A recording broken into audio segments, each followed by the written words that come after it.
Vaksinasi pelajar terus digelar sebagai persiapan pembelajaran tatap muka atau PTM penuh awal Oktober mendatang.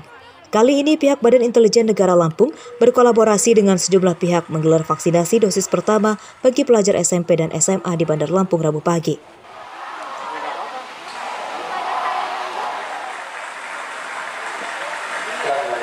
Vaksinasi ini diikuti oleh 3.500 pelajar dan 2.000 dari kalangan masyarakat umum. Vaksinasi digelar di SMP Negeri 29 Bandar Lampung dengan menerapkan protokol kesehatan ketat.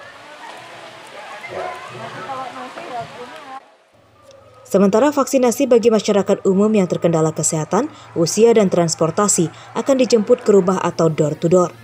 Hal itu dilakukan untuk menghindari kerumunan atau klaster baru penyebaran COVID-19. Ada 5.500 terbagi menjadi dua. Pertama 3.500 untuk para siswa dengan tujuan melindungi generasi muda kita dan untuk pertemuan tatap muka supaya aman dan nyaman. Yang kedua 2.000 dosis itu kita door to door. Kenapa kita door to door? Untuk menghindari kerumunan, klaster penularan COVID. Jadi kita datang door to door. Pemkot Bandar Lampung menyatakan akan terus mempercepat vaksinasi bagi seluruh kalangan. Hingga Rabu siang, pelaksanaan vaksinasi tahap pertama telah mencapai 460.000 orang lebih dan 250.000 orang telah disuntik vaksin tahap kedua. Untuk dosis 1 kita sudah mencapai 460.000 lebih, dosis 2 250.000 lebih, dan dosis 3 Moderna ini sekitar 5.783.000. Itu tingkat ini udah berapa persen Bun kira-kira Bun? Ya kalau dihitung ya dari target kita yang 870.000 ya cukup luar biasa sih. Pemkot Bandar Lampung optimis hingga akhir tahun 2021 tercapai target 70% warga yang telah disuntik vaksin COVID-19. Jeffrey Arifin melaporkan dari Bandar Lampung.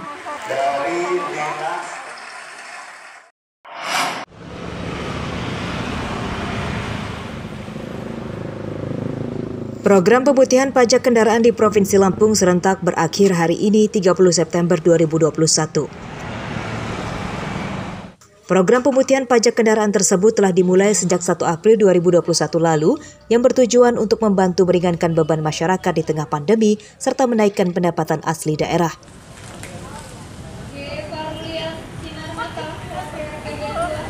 Pajak kendaraan menjadi penyumbang terbesar bagi pendapatan asli daerah.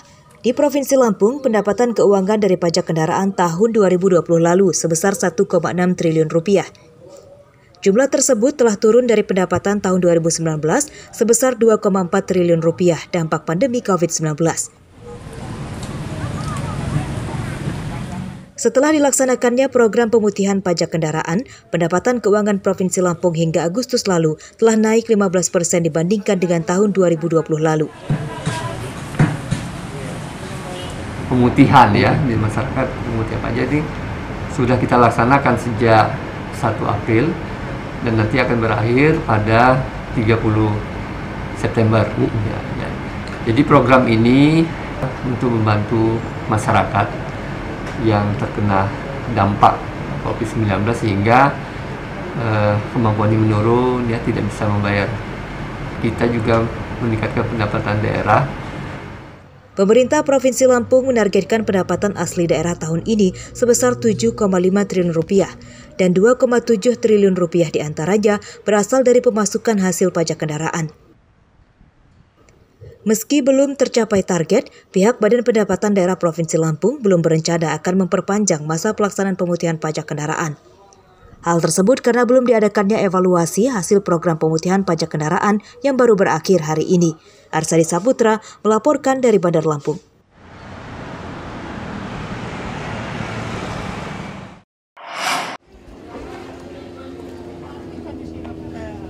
Sejumlah nelayan Lampung menolak peraturan pemerintah nomor 85 tahun 2021 tentang jenis dan tarif penerimaan negara bukan pajak yang besarannya naik 400%.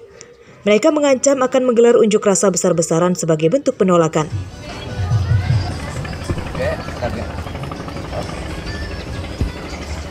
Kenaikan itu akan mulai diberlakukan oleh Kementerian Kelautan dan Perikanan dalam waktu dekat. Penolakan dikatakan tegas oleh Himpunan Nelayan Seluruh Indonesia Bandar Lampung dan Pesawaran pada Rabu siang. Penolakan dilakukan karena dinilai sangat memberatkan nelayan serta tidak sesuai dengan kondisi pandemi sekarang. Para nelayan mengaku kini sedang dalam masa sulit akibat anjloknya perekonomian.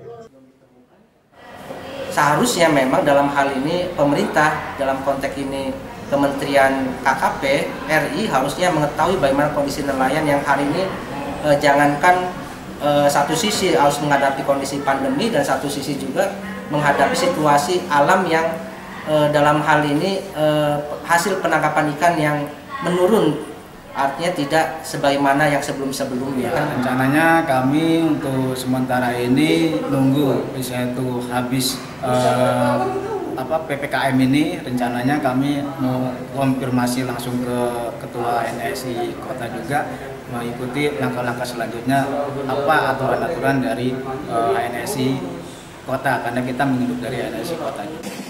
Para nelayan sangat keberatan terhadap aturan tersebut sebab di masa sulit justru pemerintah malah menaikkan pajak kepada mereka. Bahwa kami juga pada nelayan-nelayan kecil ini memang menolak untuk PP 95 tersebut.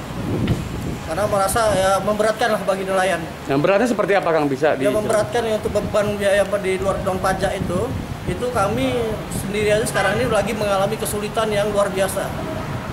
Para nelayan yang terhimpun dalam organisasi tersebut meminta pemerintah meninjau kembali kebijakan karena penolakan juga terjadi di seluruh wilayah Jawa dan Sumatera. Artsadi Saputra melaporkan dari Bandar Lampung.